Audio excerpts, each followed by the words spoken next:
Powered by the Montana Television Network. This is the noon news from Montana's news leader. Good afternoon, and thanks so much for tuning in today. I'm Aja Goare. Tragedy strikes again. Today, people are mourning the deaths of at least 17 victims killed in a school shooting in Florida Wednesday. 19-year-old Nicholas Cruz is set to appear in court today on murder charges after he allegedly opened fire at a Parkland, Florida school. 17 people died, 14 others injured in the rampage at Marjorie Stoneman Douglas High School. President Trump addressed the nation this morning, stressing the need to deal with mental health issues in America.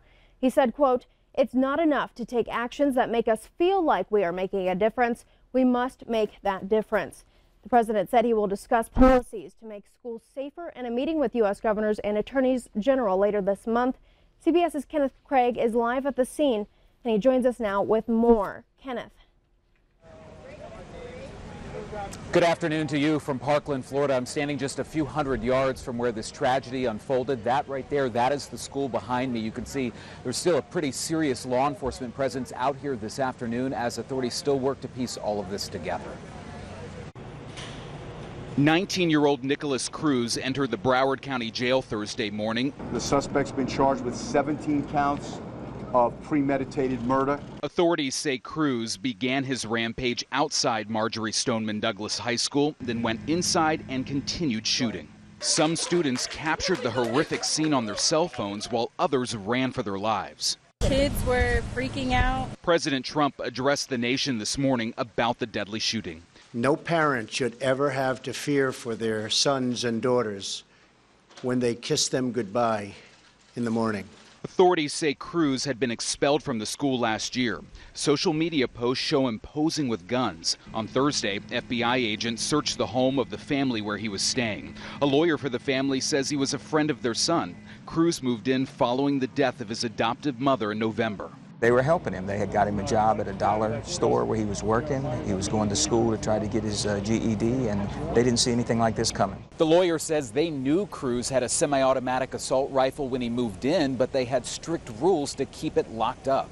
Among those killed, student Jamie Gutenberg and assistant coach and security guard Aaron Fies, who ran to help when the shooting started. I heard that he got in front of a couple people and shielded them, and he actually took the bullets for them. Classes have been canceled while the investigation continues. And at this hour, we are standing by. At any minute, Cruz is expected to face a judge and those 17 murder charges for the first time here in Broward County. Kenneth Craig reporting live in Parkland, Florida. Back to you. Thank you, Kenneth, so much.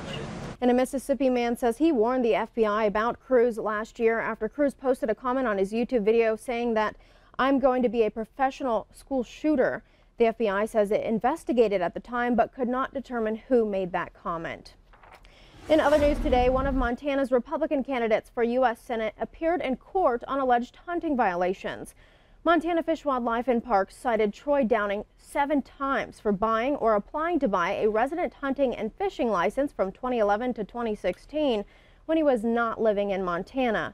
Downing faces 9 misdemeanor charges, including the alleged illegal transfer of a license to his son. While Downing calls Big Sky his primary residence, he's originally from California and still has multiple property holdings there. Downing is one of 4 Republicans vying for the party's nomination to take on Democratic U.S. Senator Jon Tester. His trial is set for May. And Downing will have one less competitor for the Republican nomination. Belgrade businessman Ron Murray has withdrawn his name from the race.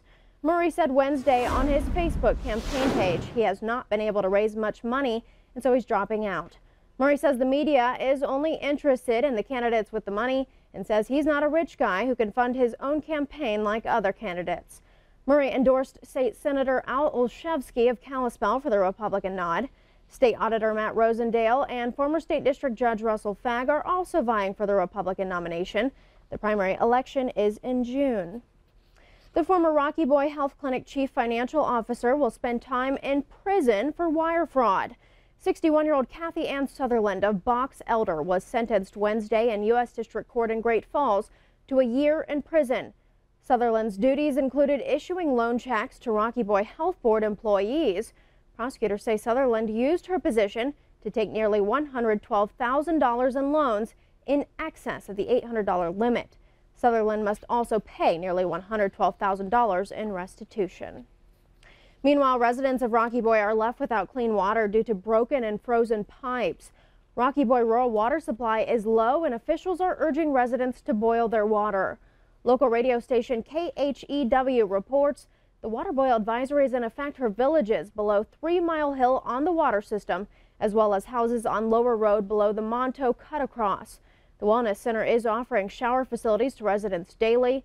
The Tribal Water Resource Department Water District is working to correct the problem.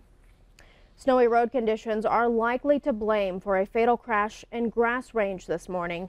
The victim, identified as a 28-year-old Belgrade man, was southbound on Tyler Cutoff in a pickup truck around 5:30 a.m. Montana Highway Patrol reports the driver failed to negotiate a curve in the road, causing the truck to roll. The unnamed driver was then ejected. At the time of the crash, there was blowing and drifting snow. Road conditions remain hazardous in this area. The crash is under investigation.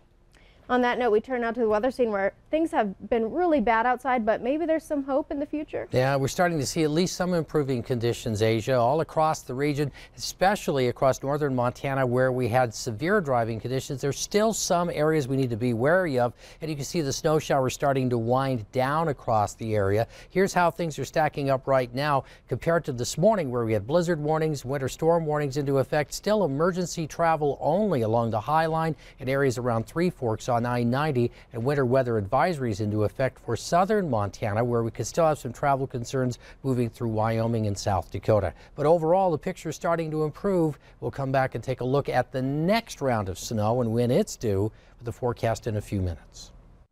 Thanks, Ed. We'll check back in. A proposal by the Trump administration would deliver food directly to food stamp recipients. That could impact about 120,000 people living here in Montana. The USDA America's Harvest Box would be sent to each home filled with staples like milk, fruit, grains, meat, and pasta. Agriculture Secretary Sonny Perdue says all the food in the box is produced here in the USA. The Trump administration claims the program would save nearly $130 billion over the next 10 years. Consumer advocates, though, say the food boxes reduce choice, and they fear some families could have difficulty receiving them. Critics also doubt the government would save much money by purchasing and distributing food on its own. Food stamp recipients would still receive half of their monthly benefit on an electronic card for use at local grocery stores. About 2/3 of Montana's food stamp recipients are children, seniors, and people with disabilities. In a show of solidarity, a group called Save Our Sisters held a silent memorial at the University of Montana to raise awareness about missing and murdered Indigenous women in Montana. Wednesday's first event was an artistic presentation involving chairs spread around the oval with various dresses. These dresses were made to represent different groups of missing or murdered Indigenous women, including children, elderly, and LGBTQ. There was also a candlelight vigil. Other similar events were held Wednesday across the U.S. and in Canada. Still ahead on the new news, a Washington state woman may have stopped her grandson from carrying out a school shooting. We'll tell you how next. But first, Ed has our weather forecast. Stay with us.